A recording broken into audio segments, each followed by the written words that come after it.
பாருங்க, இப்ப நம்மகிட்ட வந்து சம்மர் ஆஃபரா இப்ப மசாலா எல்லாத்துக்குமே ஒரு மெகா ஆஃபர் போய்க்கிட்டு இருக்கு. அதோட சேர்த்து உங்களுக்கு இன்னும் ஆஃபர் குடுக்கலான்னு இருக்கேன்.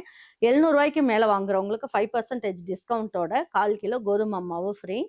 1500 மேல வாங்குறவங்களுக்கு 10% டிஸ்கவுண்ட்டும் 1/2 கிலோ கோதுமை மாவும் ஃப்ரீ. 3000க்கு மேல வாங்குறவங்களுக்கு 20% டிஸ்கவுண்டோட சேர்த்து உங்களுக்கு 3/4 கிலோ கோதுமை மாவு ஃப்ரீ. 5000க்கு மேல வாங்குறவங்களுக்கு 30% டிஸ்கவுண்ட்டும் 1 கிலோ அளவுக்கு கோதுமை மாவும் ஃப்ரீயா குடுக்கலான்னு இருக்கோம். இந்த கோதுமை மாவு நான் ஃப்ரீயா குடுக்குறேன்றதுக்காக தரம் இல்லைன்னு நீங்க நினைக்க வேண்டாம். இது நல்ல தரமான கோதுமை மாவு. சப்பாத்தியோ, பூரியோ எது செஞ்சாலும் ஒரு விரல்லயே பிரிச்சு எடுத்துறலாம். அந்த அளவுக்கு டேஸ்ட்டா இருக்கும். இது நம்மளுடைய வெப்சைட் வாட்ஸ்அப்ல கிடைக்கும். வேணுன்றவங்க ஆர்டர் பண்ணி வாங்கிக்கோங்க. பாருங்க, வெப்சைட்ல அந்த 10%, 5%, 20%, 30%ன்றது மட்டும் உங்களுக்கு காட்டும். ஆனா இந்த ஃப்ரீயா நம்ம குடுக்குற கோதுமை மாவு காட்டாது. நீங்க ஆர்டர் பண்ணிட்டீங்கன்னா, நாங்களே உங்களுக்கு வந்து அந்த எந்த அளவுக்கு உங்களுக்கு கோதுமை மாவு வருமோ, அத உங்களுக்கு போட்டு அனுப்பிச்சுருவோம். நீங்க சந்தோஷமா வாங்கி